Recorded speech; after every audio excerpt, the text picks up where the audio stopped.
Structure को हम कहते हैं हैवर्शियन सिस्टम यानी कि ओस्टियन। ओके, अब ये जो हैवर्शियन सिस्टम है ये मैमेलियन बोन में ही आपको मिलता है, तो ये बहुत इंपॉर्टेंट स्ट्रक्चर है।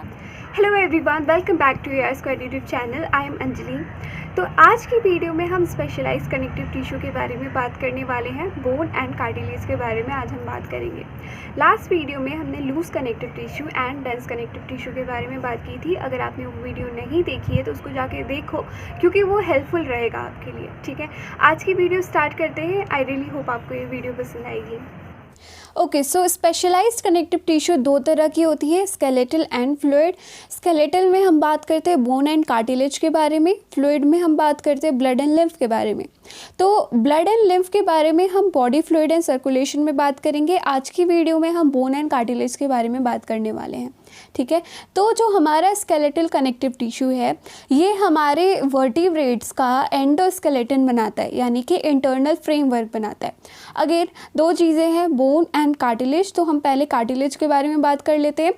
स्ट्रक्चर के बारे में अगर बात करें तो उसमें तीन चीज़ें होंगी। कोई भी कनेक्टिव टिश्यू हो उसमें हमें तीन चीज़ों का ध्यान रखना है, वो है मैट्रिक्स, सेल्स एंड फाइबर्स। ठीक है, तो जो कार्टिलेज की मैट्रिक्स होती है वो होती है प्लायबल, कॉम्प्रेशन को रेजिस्ट करती है और सॉलिड होती है। कहने का मतलब ये है, एग्जांपल ले लो एयर पिना का। ठीक है, तो जो हमारी एयर पिना है उसको अगर आप मोड़ने का ट्राई करोगे तो वो मुड़ेगी, लेकिन अगर आप कॉम्प्रेस करने का ट्राई करोगे तो वो कॉम्प्रेस नहीं होगी। राइट, यानी कि मुड़ रही है, यानी कि प्लायबल है और कॉम्प्रेशन को रेजिस्ट कर रही है। इम्पॉर्टेंट। ठीक है, हमेशा यही होता है कि जो सेल्स होती हैं वो ही मैट्रिक्स को प्रोड्यूस करती हैं। ठीक है, और जो कार्टिलेज की सेल है उसको हम कॉन्ड्रोसाइट कहते हैं। अगर हम ओस्टियोसाइट कह रहे हैं तो वो बोन की सेल की बात कर रहे हैं। और बोन की सेल और जो कार्टिलेज की सेल है दोनों ही एक फ्लूइड फिल्ड कैविटी में प्रेजेंट होती हैं, जिनको हम कहते हैं लेक्यूना। ठीक है, तो जैसे कि आप यहाँ पे देख पा रहे हो ये लेक्यूना है, लेक्यूना के अंदर कॉन्ड्रोसाइट प्रेजेंट है। अब आगे बढ़ते हैं टाइप्स पे। तो टाइप्स तीन तरह का है, hyaline, elastic and white fibro cartilage. तो जो हाइलिन है उसमें फाइबर्स एब्सेंट होते हैं। अगर फाइबर्स एब्सेंट है तो वो वीकेस्ट होगी और वो मोस्ट एबेंडेंट होगी। सबसे ज़्यादा पाए जाने वाला जो कार्टिलेज है वो है हमारा हाइलिन। ओके, नाउ इलास्टिक, नाम से आपको पता चल रहा है कि ये येलो इलास्टिक फाइबर के बने हुए हैं। अगर येलो इलास्टिक फाइबर के बने हुए हैं तो ये क्या होंगे, फ्लेक्सिबल भी होंगे और इलास्टिक भी होंगे। अगर हम वाइट फाइब्रो कार्टिलेज की बात करें तो जैसा कि आपको नाम सजेस्ट कर रहा है वाइट है ना, तो वाइट है यानी कि कोलाजन का बना हुआ होता है और स्ट्रॉन्गेस्ट होगा। राइट, क्योंकि कोलाजन का बना हुआ है।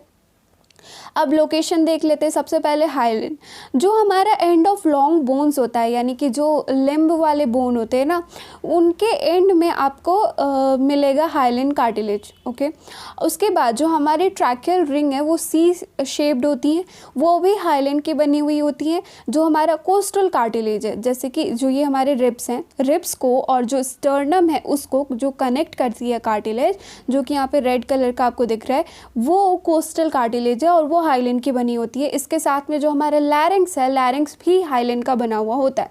आगे बढ़ते हैं इलास्टिक कार्टिलेज में, यानी कि येलो फाइब्रो कार्टिलेज पे। तो इसका लोकेशन सबसे पहले नोज टिप, ईयर पिना, स्टेशन ट्यूब जो कि मिडिल ईयर और हमारा फेरिंक्स को कनेक्ट करता है, और जो हमारा एपिग्लॉटिस है, लैरिंक्स की ओपनिंग होती है ग्लॉटिस, ग्लॉटिस के ऊपर एक कवर होता है उसको हम कहते हैं एपिग्लॉटिस। ये सारी एग्जांपल्स है येलो फाइब्रो कार्टिलेज का, यानी कि इलास्टिक कार्टिलेज का। ठीक है, वाइट फाइब्रो कार्टिलेज पे आ जाते हैं। तो जो हमारे वर्टिब्रेट कॉलम है वो छोटे छोटे हड्डियों से बनी हुई है, उनके बीच में कार्टिलेज होती है जो कि वाइट फाइब्रो कार्टिलेज होती है। और जो हमारा प्यूबिक सिम्फाइसिस है वहाँ पे भी आपको वाइट फाइब्रो कार्टिलेज मिलेगा। ठीक है, अब फंक्शन पे आ जाते हैं। सबसे पहला फंक्शन है सपोर्ट करना, फ्लेक्सिबिलिटी देना बॉडी पार्ट्स को, कॉम्प्रेशन को रेजिस्ट करना और हमारे बोन्स की वेयर एंड टियर को प्रिवेंट करना। ठीक है, नाउ कमिंग टू कार्टिलेज तो हो गया, बोन पे आ जाते हैं। ठीक है, बोन हो जाएगा तो हमारा स्केलेटल कनेक्टिव टिश्यू कंप्लीट हो जाएगा। तो जो हमारा बोन है उसके एक्सटर्नल एनाटॉमी देख लेते हैं। सबसे पहली बात, जो हड्डी है वो बाहर से ऐसे ही दिखेगी। राइट, तो ये वाला जो पार्ट है ये है हमारा एपीफाइसिस, और जो ये बीच में आपको शाफ्ट दिख रहा है ये है हमारा डायाफाइसिस। एपिफाइसिस और डायाफाइसिस के बीच में होता है मेटाफाइसिस। ओके, इन दोनों को कनेक्ट करने का काम मेटाफाइसिस का होता है। अब जो हमारी बोन है, बोन की जो कवरिंग है उसको हम कहते हैं पेरिओस्टियम। अगर हम कार्टिलेज की बात करें तो कार्टिलेज की जो कवरिंग है उसको हम कहते हैं पेरिकॉन्ड्रियम। ओके, अब अगर आप हड्डी को काट के देखते हो तो अंदर से आपको ऐसी कैविटी दिखेगी। इस कैविटी को हम कहते हैं मेडुलरी कैविटी। और जो ऊपर ये एपिफाइसिस वाला एरिया है वहाँ पे ट्रैबेकुलाई प्रेजेंट होता है। ये ना पोरस बोन्स होती हैं। ट्रैबेकुलाई इसको कह रहे हैं क्योंकि नहीं, ट्रैबेकुलाई इसको कहते हैं, और ये स्पंजी बोन होती है क्योंकि ये स्पंज की तरह दिखती है। ओके, और यहाँ पे आपको ये जो रेड रेड कलर का दिख रहा है वो रेड बोन मैरो। ट्रैबेकुलाई के बीच में पोर्स होते हैं, पोर्स में आपको यानी कि कैविटी में आपको रेड बोन मैरो मिलेगा। अब जो ये मेडुलरी कैविटी है, मेडुलरी कैविटी के अंदर प्रेजेंट होता है yellow bone marrow. Okay, red bone marrow और येलो बोन मैरो में डिफरेंस ये है कि जो हमारा रेड बोन मैरो है उसमें स्टेम सेल्स प्रेजेंट होती हैं जो कि हेमाटोपोइसिस में हेल्प करती है। कहने का मतलब ये है कि ये ब्लड सेल्स बनाते हैं हमारे red bone marrow. Yellow bone marrow fat को स्टोर करते हैं। ओके, अब देखो जो हमारा ये वाला पार्ट है ये थोड़ा पोरस है, राइट, स्पंज की तरह ये दिखता है तो इसलिए हम इसको स्पंजी बोन कहते हैं। और जो ये पेरिओस्टियम और मेडुलरी कैविटी के बीच में जो ब्लू कलर का आपको दिख रहा है वो वाला एरिया डेंस बोन हम उसको कहते हैं क्योंकि यहाँ पे जो टिश्यूज़ हैं वो डेंसली पैक्ड होती हैं। ओके, अब ये वाला डायग्राम आपको अच्छे से समझ आ जाएगा। ये बाहर की पेरिओस्टियम है, राइट, अंदर की तरफ में कैविटी है, कैविटी में आपको येलो बोन मैरो मिलेगा और यहाँ पे ब्लड वेसल्स होती हैं, नर्व्स होती हैं, लिम्फेटिक वेसल्स होती हैं। ओके, उसके बाद ये वाला एरिया यहाँ पे जो आप देख रहे हो ये कॉम्पैक्ट बोन है। अब अगर इस वाले एरिया को अगर आप एनलार्ज करके देखोगे तो आपको कुछ इस तरीके का दिखेगा। ये ट्रैबेकुलाई यहाँ पे दिख रहा है। ओके, ये हनी कॉम की तरह दिखता है या फिर स्पंज की तरह दिख रहा है ना, कैविटी है अंदर अंदर। इस बोन को हम ट्रैबेकुलाई कहते हैं और वहाँ पे अंदर जो कैविटी है वहाँ पे आपको रेड बोन मैरो मिलेगा। ओके, चलो आगे बढ़ते हैं। अगर आप बोन को यहाँ से ऐसे कट करके और देखोगे, इस साइड में देखोगे तो आपको ऐसा दिखेगा, गोल सा दिखेगा और अंदर को ये मेडुलरी कैविटी दिख रही है।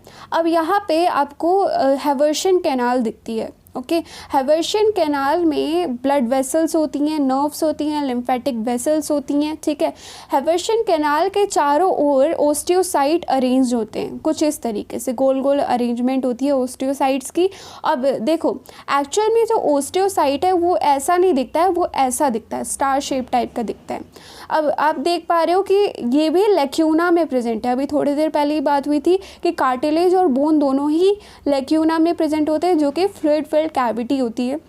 और इनके ये जो आर्म्स आपको दिख रही हैं ये कैनालिकुलाई है। ओके, इसको नाम दे देते हैं कैनालिकुलाई। उसके अंदर जो आप ब्लू कलर का दिख रहे हो वो ओस्टियोसाइट है। ओके, अब सेल है तो सेल तो मैट्रिक्स प्रोड्यूस करता है, तो जो ये मैट्रिक्स होती है वो इस तरीके से सर्कल्स में ऐसे अरेंज्ड होती है, लेयर्स में अरेंज्ड होती है। इस अरेंजमेंट को हम कहते हैं लैमेला।